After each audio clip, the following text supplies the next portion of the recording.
Hey, what's going on, guys? Welcome back to another video. So in today's video, as usual, we've got some leaks, but today the leaks are really promising. Like, I'm dead serious. These things that we're going to talk about today are fan favorites. So let me just go ahead and tell you what we're going to talk about today. You know, Battlefield Labs has been on Steam apparently for over a year. We're going to talk about anti-cheat. We're going to talk about single player, the inspirations and the direction that they're taking the game to. We're going to talk about a server browser with rental servers, which is very interesting. We're going to talk about a commander mode, a spectator mode. You know, we talk about things in the Battle Royale, things like a second chance, something like Gulag and Warzone. And we're going to talk about factions as well as so much more stuff. These are the things that we're going to talk about today. Very interesting leaks this time. So without further ado, guys, I'm just going to go ahead and start the video. You guys just go down in the comment section, let me know what you think about the leaks, and that's it. Let's just get to the point. So these leaks are all from the One Battlefield channel. That's a Telegram channel, and you know, their previous leaks have turned out to be legit. So I'm just going to tell you that take this with a grain of salt, but the final decision is yours. Most of the Battlefield 6 leaks have turned out to be legit, you know. That's the situation we're in right now. So here's how it starts.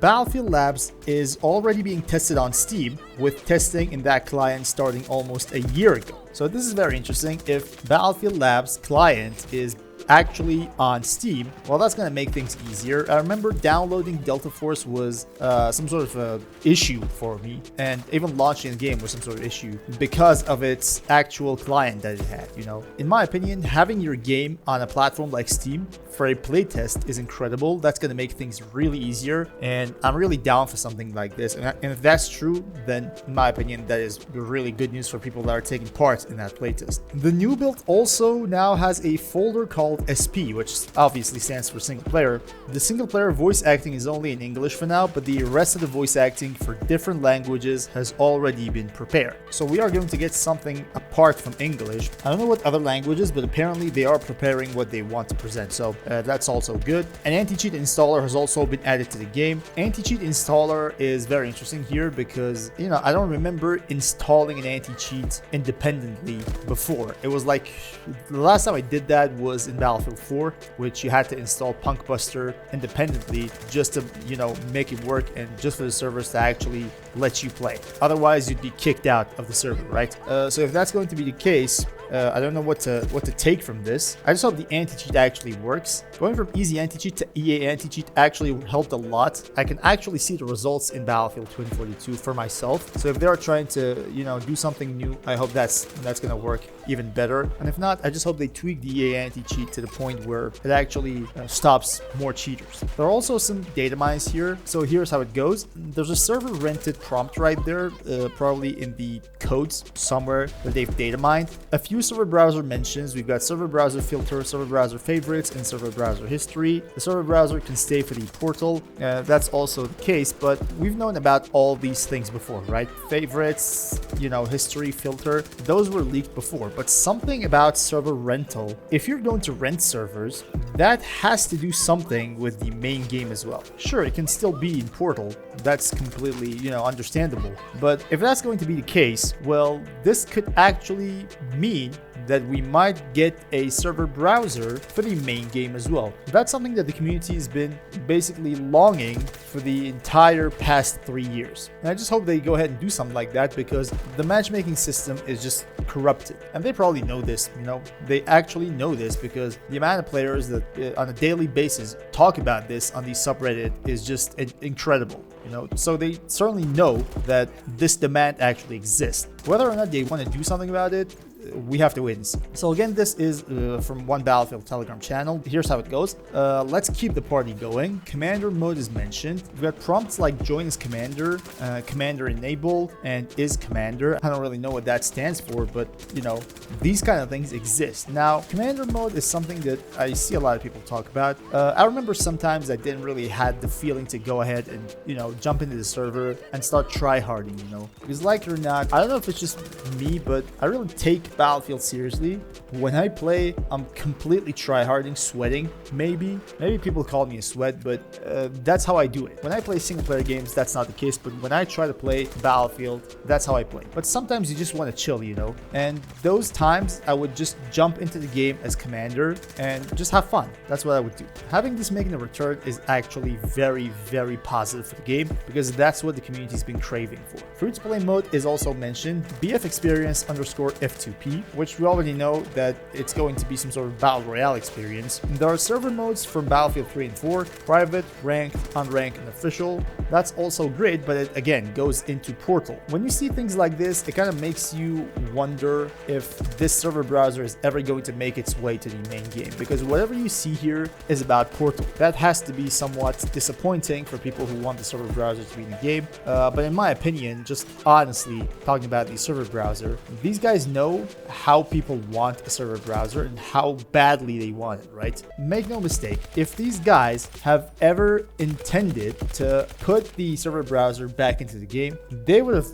told us the fact, just to keep us hyped and just to keep us engaged. So if they're avoiding to give us any information about those kind of stuff, my guess is that there is not going to be any server browser for the main game. So we are going to stick to a matchmaking system, probably some sort of refined, improved matchmaking system, but you know, that's what I'm just taking from all this happening right now. Maybe things change in the future, but based on what I know so far, in my opinion, that's going to be the case. Horses, boats, air superiority with behemoths like Battlefield 1 and Battlefield 5, passive 3D spotting, something related to the weather, and competitive mode are also mentioned. Again, these are probably for Portal. I don't have any idea what they mean by a competitive mode. Maybe that has something to do with the free-to-play experience, or I don't know, maybe Portal. I'm not guessing they add something like that to the main game, probably, but you know, we have to wait and see. Spectator mode with first and third person views, free camera, and photo mode in general are mentioned. A spectator mode with photo mode is actually really interesting for a Battlefield game. We know there are moments in Battlefield that we call them only in Battlefield moments, right? There's a hashtag for it, everybody knows about it. Things happen in Battlefield that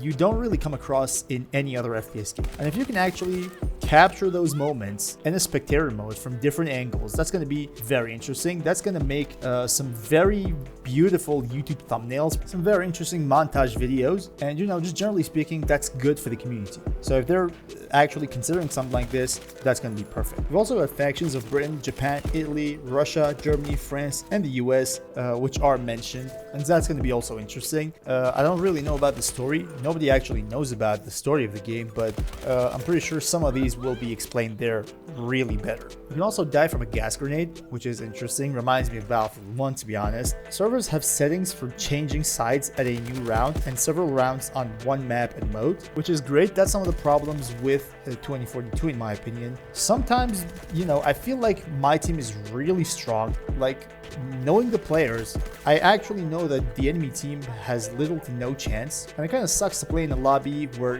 you don't feel the challenge or you feel the enemy team being overwhelmed by your team.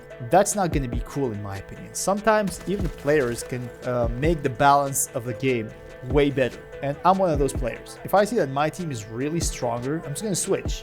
Maybe I can, you know, make some balance there. Now, apparently the next game is going to have a completely different approach to matchmaking. They're actually considering some stats to balance the teams, and that's going to be great, but you have to be able to change your team. Like, that's some norm in Battlefield games, and 2042 just made things worse, to be honest. But they confirmed capture the flag mode, which isn't something really exciting in my opinion, and we've got a second chance mentioned as well, which is apparently something like Gulag and Warzone, and that's going to be a part of the Battle Royale free experience. And you know, if they want to be able to compete with Warzone, they probably need to take some good parts of that game as well, and in my opinion, that's what they're doing right now. I just hope they don't mess it up like 2042, because with 2042 they really tried to do something like that. They really tried to go in a direction where even Call of Duty players enjoy playing a Battlefield game. And what happened was, not only Call of Duty players didn't play the game, but they actually lost a majority of their player base as well,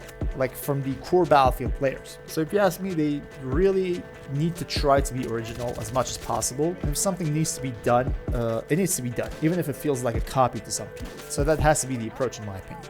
And we also have something that's completely confirmed for the next game, and it's actually about the single player campaign, about the story, the inspiration, and what they're actually trying to do with the game, what direction they are trying to take the game to, and those kind of stuff. According to Battlefield Bulletin, and there's actually some sort of article about this, and I'm gonna just put the link to that down in the description. You can go ahead and check the full thing. But if I want to brief you in on this, here's what Battlefield Bulletin actually has to say about this. EA Motive's creative director Roman Campos Oriola and senior producer Philippe Ducharme say the next Battlefield campaign is inspired by Alex Garland's 2024 film Civil War and the American spy thriller television series Lioness. Campos Oriola says, quote, "The elements we're really interested in is the concept of talented but ordinary people put in extraordinary situations. And that creates a very interesting dynamic in terms of relationships with other people. These are elements we're looking to capture in the single player." EA Motive also hopes to apply its skills with robust single player experiences like Star Wars Squadrons